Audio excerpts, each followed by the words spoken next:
So any idea that Herod is not in league with the Roman authorities is just nonsense. There from the get-go, and they originally, you see, Antipater, and this is in Josephus, had the good fortune to be nominated procurator of Palestine. So he became a procurator, the governor, if you like, what we think of Pontius Pilate as being in the next century. And then ultimately, Herod, by decree of the Senate, in Antony and Augustus's time, through manipulations that I told you a little bit about, but all this is from what source you think he's getting all this? Josephus. All this is in Josephus. It's in more detail in Josephus. You can read it. He explains how all this happened. This is he's just covered here a 40-year period. Because we're talking about the 70s BC down to the 30s BC. Herod doesn't get to be king under the sponsorship of the Roman Senate until the 30s BC. And his father is operating before Pompey's assault on Jerusalem. When did Pompey assault Jerusalem? 63 BC. So these are dates that will help you get it sorted out. So we just covered 40 years.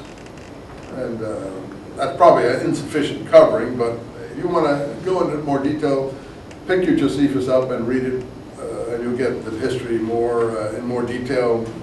Maybe not totally accurate, but fairly accurate. So, the King of the Jews was an actual title. It was an occupation title.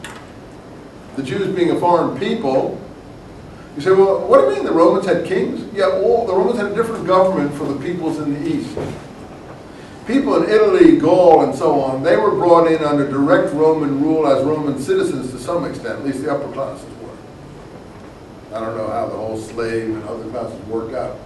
And they weren't allowed to have local rulers like kings. But the minute you got over into Asia Minor, into Asia, the Romans allowed petty kings to function under their authority. And that's, again, something that's not appreciated. So all through Asia Minor, what we call Turkey today, there were petty kings. The Herodians also had a few kingships in Asia Minor. And then Syria, and then Palestine, and Transjordan. They were all petty kings in these places. So there's actually an expression in Roman jurisprudence for this. The kings of the peoples.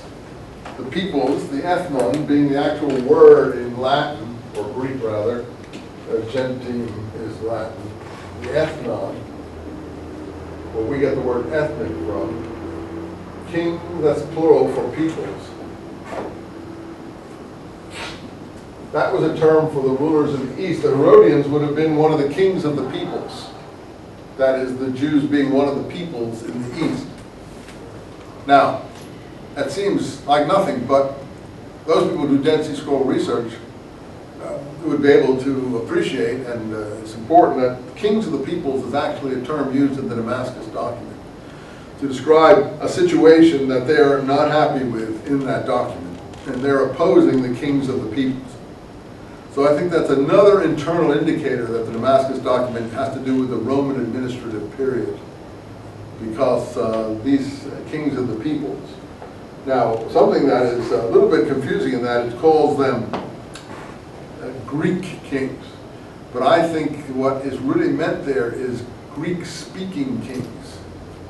That these kings, it's not the kings of Greece, but the kings who speak Greek. All these kings spoke Greek in the eastern part of the empire, including the Herodians, and Josephus writes in Greek. Greek was a lingua franca of much of the empire, particularly anything east of Italy proper. And even in Italy it was used widely. So these are Greek-speaking kings in the east. And I think that, because, oh, they're Greek kings, and that means it's the Seleucid period or the Syrian period, the Alexander the Great period previously. I don't think that bears out. I don't think they called them kings of the peoples earlier. In any case, Herod and others were one of these kings, and the king of the Jews is a title. And again, that's not understood. That a king in Palestine didn't have to be a Jewish king as such. At least not a native-born Jewish king. They say, well, was Herod Jewish? It's hard to say.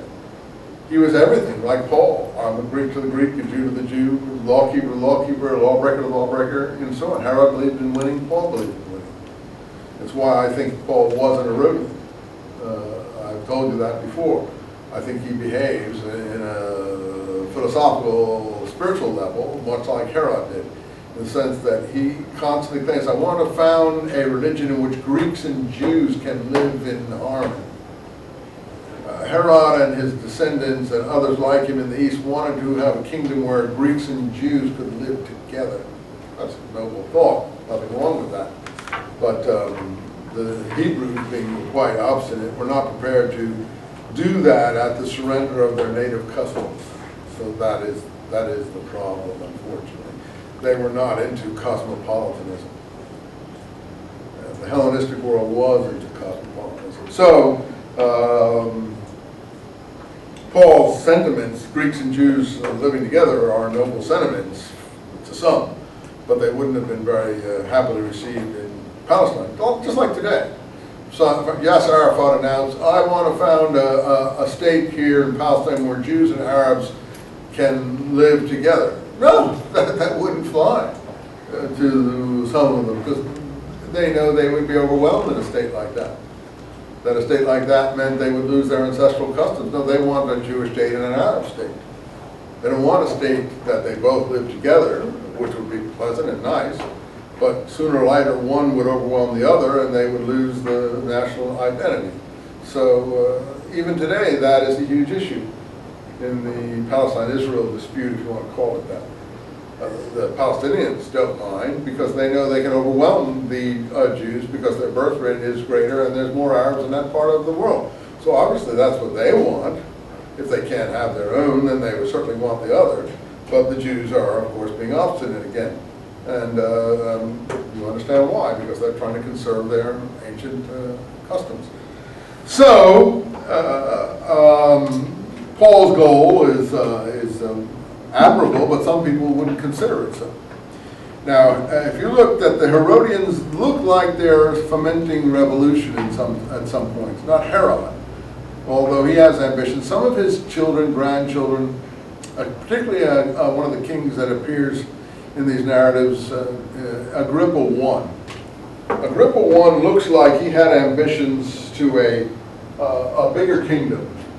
And it looks like he really did want to reach out, and when the Roman Empire was, I would say, around 40 to 44.